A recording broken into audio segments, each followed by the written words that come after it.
don't even know what that was. What's up, everybody? I know it's been a while since I actually done a review, and I don't have an excuse. But anyways, today we're going to do a review on the Master Grade Shin Musha. Thank you guys so much for joining me again, and welcome back to channel new type known as Bobby. Life has been crazy, no time for that, so let's just dive right in.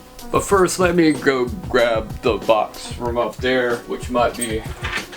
So we got the Shin Musha Gundam. It's from the video game series. Dynasty Warrior, Mobile Suit Gundam, yada yada yada. I'm not sure, I'll put the picture somewhere over here. I suck at this. I haven't played the video game, so I couldn't tell you anything about it, but I played Dynasty Warriors, and pretty much it's a hack and slash, all that good stuff, but with Gundams instead. But going into this thing's actually a pretty decent size. I think it's bigger than the normal RX-78 Master Grade 1100 size, not by much. I'm pretty sure it is the same frame as the RX-78 2.0, and with that being said, it is a chunky, not chunky, but it's a decent size mobile suit, and it's definitely worth the bang for the buck.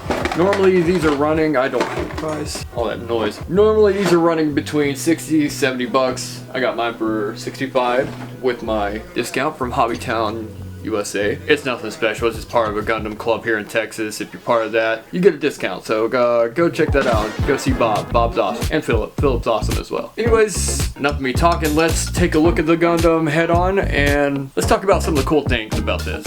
Alright, so right off the rip, let's talk about shelf presence. It is a beast when it's sitting on the shelf. Right now I do have it on a stand. It can stand up by itself, and it's one of those few that will have pretty much perfect balance. I have no comments about this one yet whatsoever, but I've posed in that position. It's my favorite one. We're not going to really move it around, but we are going to take it down and take a look at it, and that's my Alex Gundam. But anyways, let's take it off the shelf, and let's take a look at this bad boy up close.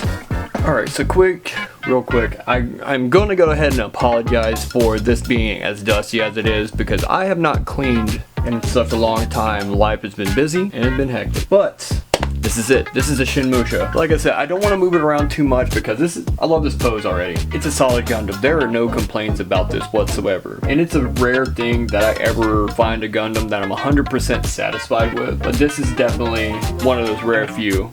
Like I said, let's dust this bad boy off as we go, just because it's been so long. And right now I'm using the gun primer, just a little brush. These things are awesome for when you're sanding any of your dusty stuff like dust. Like I said, sanding any type of just particle that you would get on there. It's quick, it's compactable. It slides in and out. Gun primer, if you're watching this, holler at your boy. I'm looking for a sponsor because this shit ain't cheap. It's got a cool weapon system. It has a lot of weapons actually, and I couldn't tell you the name of any of these, and I'm not going to try to butcher that, so I'm just going to explain this best I can. You have a trident, you have a javelin of some sort. That sounds so ignorant. And you have a musket cannon type deal. I'm going to turn that around real quick on its backpack. So with that being said, color separation on the weapons, and this is it from the back. These are solid. I love these weapons. The only thing I will complain about this kit, if I am going to complain, that these stickers do not stick at all. And these are just this is just your typical run-of-the-mill, comes in the box stickers. The plastic backing. Luckily, these aren't the foil stickers, so they're just a tiny little bit better, but not by much. Cool weapon system. I love it, man. Like, for real. We're going to talk about its sword, and it does have your katana, traditional samurai weaponry, and it is in this really cool looking armor style. I'm gonna move this out of the way. It is in this really cool samurai armor style, like mecha, robotic, and I really enjoy it because it's like a traditional armor, but it's got the piping, which is in this gold inlay, which is not Bandai's best, but for this, it works out really well. And if I'm not mistaken, when these came out, there was a pre-Bandai release where it was the gold coating and everything, but I didn't know about that back then. It doesn't matter because I got this one. So let's dive even closer with this, because I think that's all I have to say about the weapon system. Alright, so these next few shots I'm gonna be doing handheld, and just to get an idea of detailing, and detail is phenomenal on this thing actually. I can get a clear shot. And I am not a cameraman whatsoever, so don't judge me based off any of this. And I did full detailing, quote unquote full being my standard of full. Now you do have dry rub decals, and let me show you something real quick. I messed up on over here. I destroyed the decal, so I had to use another one. And you do have these cool little decals right here that has the traditional Japanese writing and whatnot, and they're all over the place. See if I can find more. Yeah, you got them on the side booster. You got the emblem.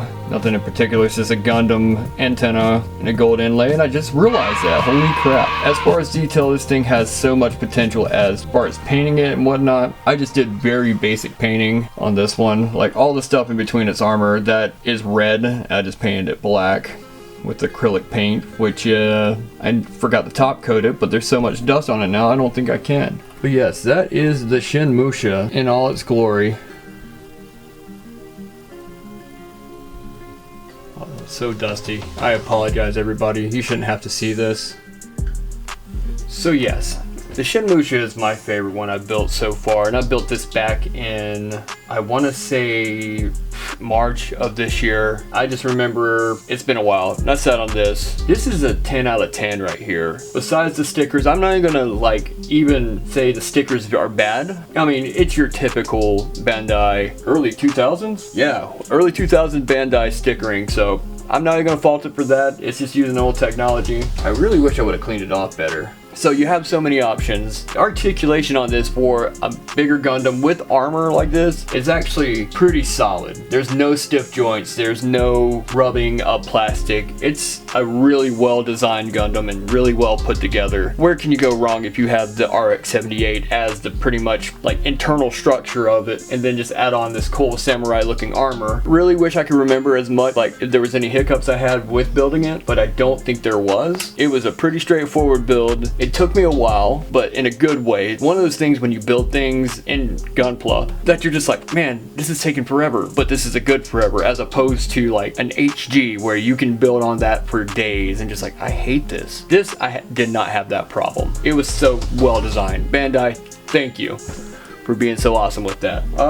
One last thing before we wrap this up. This is the box. It's a pretty decent sized box, so if you're collecting boxes, make sure you have a lot of room when you put this in. But as far as the inside of the box, you'll get your instruction manual, which is actually really cool design. Of course, full color and everything. Shows weapon detail, your paint, instructions. Also, this does have the original, I guess I said 2.0, but I think this is the 1.5, the internal skeleton, which has the parts for your, I don't even know what that's called, ball and chain. It has the ball, it has all the nubs and all that. An extra set of hands if you really wanted it for a beam cannon, beam rifle. Yeah, actually it does have the hand parts as well. So you do have the parts for the RX-78. Hang on to them because you can actually fully build the ball and chain and add a chain yourself, or you never know when you're going to need parts. So you do have hands in there. I'm pretty sure it's a full hand set. And you do have a neck piece just in case, the back of the shield, extra PVC parts, and I can tell that is definitely the RX-78. You'll have some leftover dry rub decals.